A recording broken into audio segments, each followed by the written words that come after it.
여러분 안녕하세요. 자, 오늘 주제는요.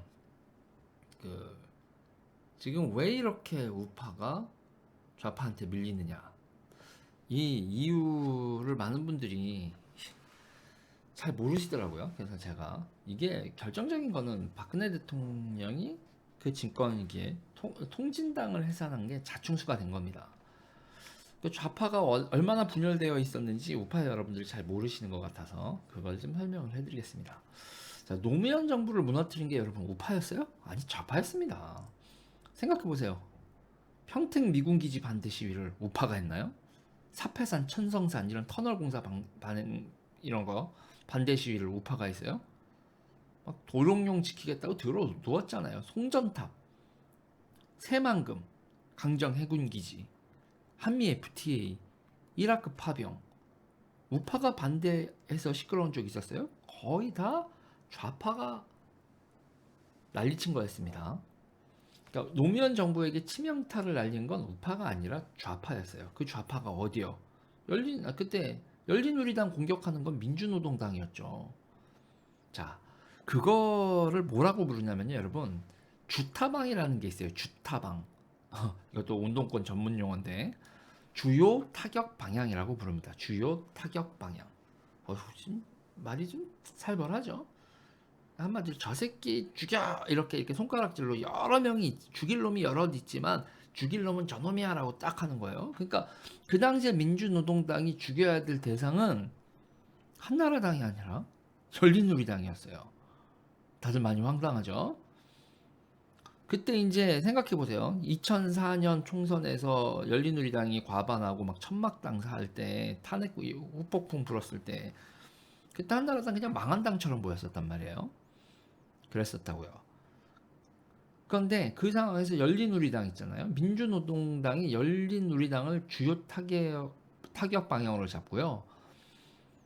그 열린우리당을 무너뜨린다. 그게 이제 그들의 목표였다. 왜 그런지 이제 설명드릴게요. 노회찬 의원은 이렇게 얘기했었습니다.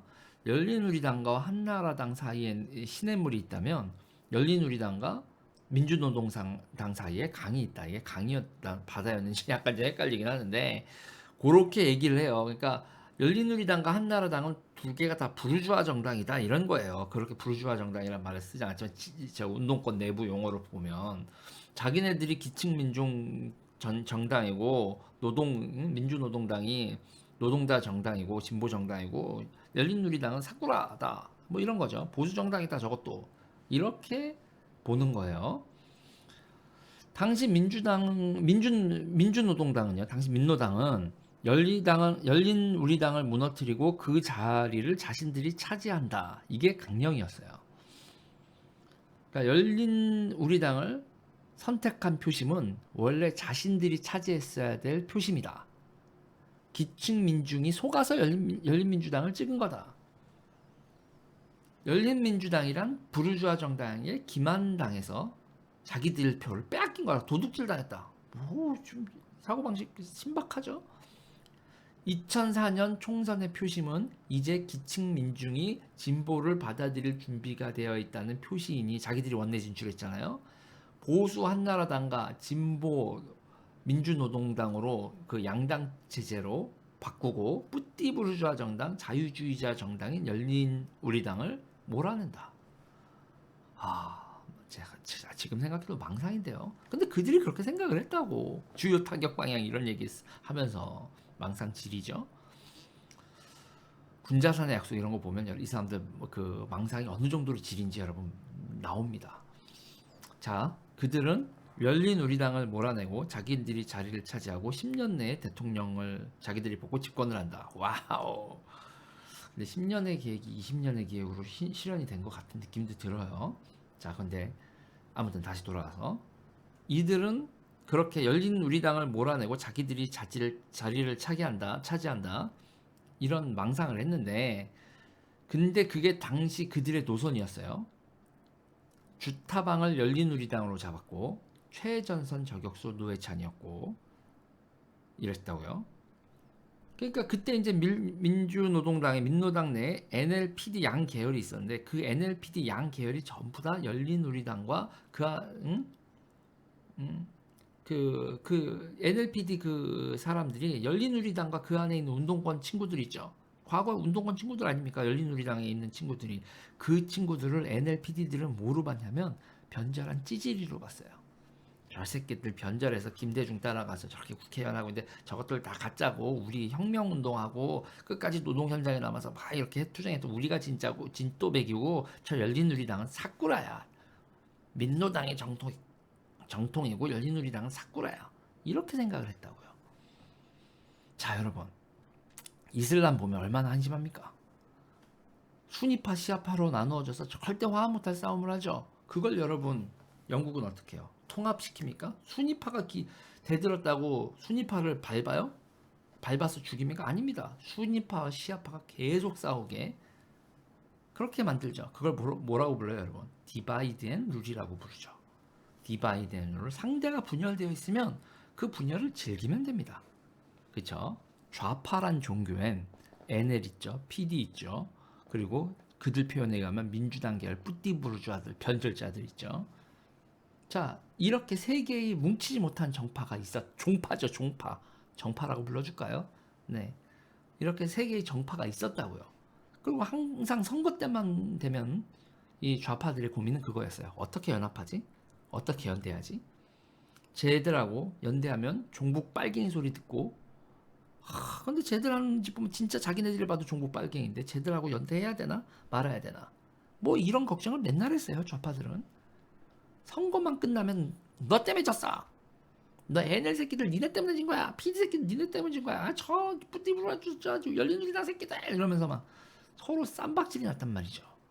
한국 좌파의 종특이 뭐였냐면 분열과 쌈박질이었어요. 그리고 남 탓하는 거. 그런 상대들이었으니 우파하기 쉽죠.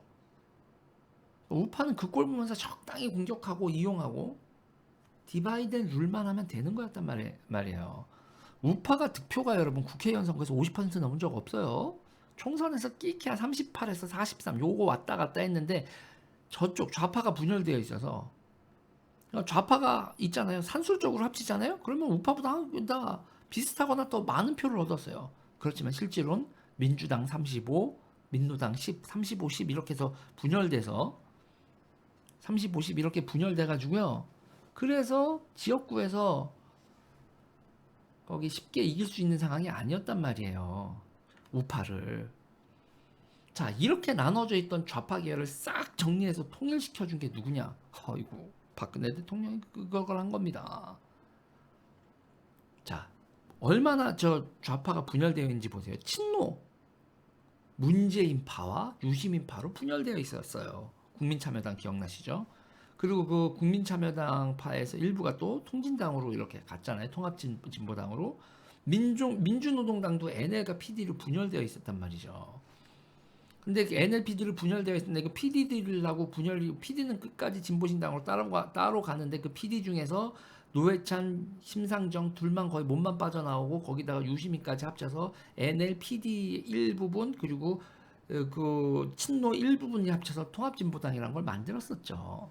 근데 그게 얼마나 분열적으로 해체되는지 보이시죠? 근데 여러분 근데 여기서 더 디테일하게 갈까요? NL도 여러분 또 갈려져 있어요. 경기 동부와 인천 연합이 또 싸웠단 말이에요. 그러니까 경기 동부가 이석기, 이정희파, 김재현 이쪽 파고 그리고 인천 연합은 지금 보시면 알겠지만 이정미파 있죠. 그러니까 인천 연합, 경기 동부, NL 내부에서도 또 경기 동부하고 인천 연합하고 싸워. 그리고 이제 PD 내에서도 노회찬, 심상정 저것들은 어쩌고저쩌고 하면서 그 노회찬, 심상정 식의 NL하고 통합해야 된다는 그 통합파와 독자 노선파와 그 독자 노선파도 또 여러분 노동 중심파와 환경 중심파와 이렇게 또 갈린단 말이에요. 꿀잼이죠? 이게 너무 쉬운 겁니다. 저렇게 분열되어 있으면. 그런데 그걸 천하 통일시켜준 게 누가? 박근혜 대통령이에요. 박근혜 대통령이라고요. 그냥 경기 동부를 밟아버리니까 어떤 일이 벌어졌어요. 경기 동부를 밟아버리니까 인천연합하고 노회찬, 심상정 그리고 유시민이 합쳐서 정의당을 만들죠. 근데 그 정의당이 가면은 경기 동부의 세력을 흡수하냐? 아니죠. 경기 동부 세력이 여러분 어디로 들어갔을 것 같아요? 민주당으로 기어 들어가죠. 지금요. 지금 이 판때기가 그런 판때기예요, 여러분. 자, 그리고 그 정의당이 요번에 10% 정도 했잖아요. 그럼 지역구도 돈이 없는데 무슨 수로 지역구를 출마해요? 지역구에서 10% 득표하면은 낙선하는 건데 어떻게 합니까? 민주노동당은 그래도 지역 활동가들하고 조직이 있어서 지역에서 후보를 낼 수 있었지만 정의당은 그럴 수 있는 역량이 없어요.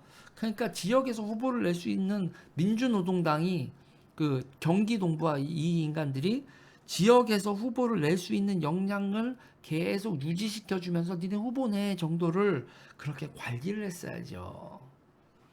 저것들 종북이야 그러고 밟아버리고 우리 그 종북인 것도 대한민국 사람들 다 알고 경계하는데 대한민국 사람들이 다 경계하고 있어서 그 종북이라고 욕을 할 수 있는데 그거를 싹 없애줘 버리면 청소를 해줘 버리면 아이고야 그러니까 이런 일이 벌어지는 거죠. 자, 제가 우파들한테 이런 얘기합니다. 제가 뭐라고 많이 하죠. 성질대로 하면 안 됩니다, 정치.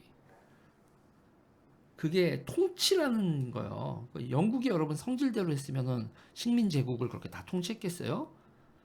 몇만 명으로 그 인도를 통치를 했겠냐고요. 다 디바이드 앤 룰 이렇게 저렇게 눈치 보고 얘네들끼리 싸우게 하고 그러면 우리가 좋은 사람들이 네 영국 형님들 계속 집권하세요.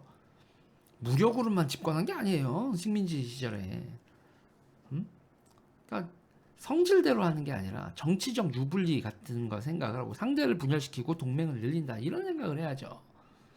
정치 지형 그리고 앞으로 벌어질 전투 어떤 일이 벌어질지 생각하면서 전략적으로 행동해야지 성질대로 하면 필패입니다. 자 지금 볼까요? 우파들요. 홍준표파, 유승민파, 뭐 안철수파, 뭐 친탄, 반탄, 친부정선거, 반부정선거, 우리공화당파, 미통당파, 뭐 등등등등. 어째 좌파들 하던 걸 우파에서 똑같이 하네요. 지금 좌파 보세요. 단일 대우예요. 거의 문재인과 친문을 중심으로 그들이 뿌려주는 이권을 중심으로 똘똘 뭉쳐 있어요. 정말 웃긴 게 뭐냐면요, 여러분. 좌파 지금도 그 기질에서 다양하고 분열되어 있습니다.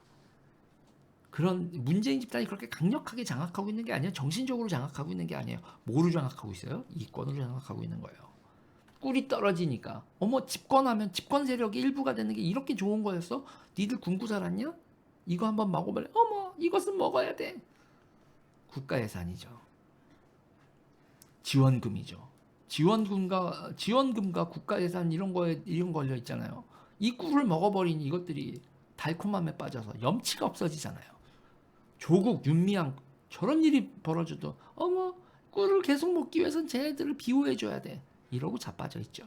그런데도 정치에서 선거에서 이깁니다. 이 상황에서도 와우. 자 문제는 그 달콤함을 빨아먹으려고 리더 중심으로 뭉쳐 있었던 거. 그거 원래 우파가 그거 했었거든요. 근데 지금 보세요. 우파 단물 떨어지는 곳이 없어요. 뭐 유튜브에서 여러분들이 좀 해주는 게 유일한 단물이라면 단물일까? 그 단물 떨어지는 곳이 없고 그게 통합적인 구심점이 없으니 오합지졸이 될 수밖에 없는 거예요 지금. 국가 예산과 재벌이 주는 그 달콤함은 없고 지금 유튜브에서 이게 진짜 지지자들이 주는 이거 아주 조금 쥐어짜는 조금밖에 없으니 다들 오합지졸이 되고 제로섬 게임을 하고 있는 거죠. 근데 이게 우파에게 저는 기회라고 생각을 해요. 왜 기회냐? 왜겠어요? 그냥 분열되어 있던 좌파 보면서 아무 일 안 했잖아. 우파가 뭐 했어? 진영 논리만 강화해도 집권 계속하고 선거에서 이길 수 있는데 아무 일 안 해도 선거 이길 수 있었다고. 내 편, 네 편 갈라서 우상 숭배만 하면 이명박, 박근혜만 하면 이길 수 있었는데 일 대충 해도. 근데 이제야말로 우파가 일을 열심히 해야지 국민들 마음을 얻을 수 있는 거 아닙니까? 정치 지형이 지금 절대 녹록치 않은 상황이죠. 잘된 일이에요. 나라를 위해서는 아주 쌤통입니다. 그동안 편하게 지낸 거예요. 이제 이래야죠. 산업도 일으키고 일자리도 만들고 기득권만 꿀 빠는 게 아니라 기득권만 꿀 빨게 하는 게 우파 아니거든요. 국방도 일으켜야 되고 군대도 강하게 만들어야 되고 청년들도 건강하게 키워야 되고 저출산 문제도 해결해야 되고 그렇죠? 아무 문제 해결도 안 하고 그저 좌파 빨갱이 욕만 하면 집권하던 그 편한 시절은 끝났다고요. 이제 진짜 이래야죠. 자, 인생사가 그렇지만요. 다 그렇지만 이 상황을 긍정적으로 보면 또 그리고 긍정적으로 보고 또 열심히 하다 보면 이 위기에서 빠져나올 힘이 생길 겁니다. 저는 그렇게 생각을 해요. 너무 지금 낙담들 하시는데 그러지 마시고 인재 모으고 일할 방향 잡고 조직도 만들고 그러면 되죠. 성질대로 감정대로 이렇게 배출하는 것만으로는 그것도 필요하지만 그것만 하면 집니다. 전략적으로 사고하고 해야 할 일 찾으면서 비전을 제시하면 그러면 국민들이 살 길 찾아서 살 길 있는 곳을 지지합니다. 그러니 그 활로를 우파가 만드세요. 저도 많이 듣고 했습니다. 자, 할 일 많죠 우리요. 자, 오늘 여기까지 하겠습니다. 다들 화이팅. 할 수 있어. 이길 수 있어.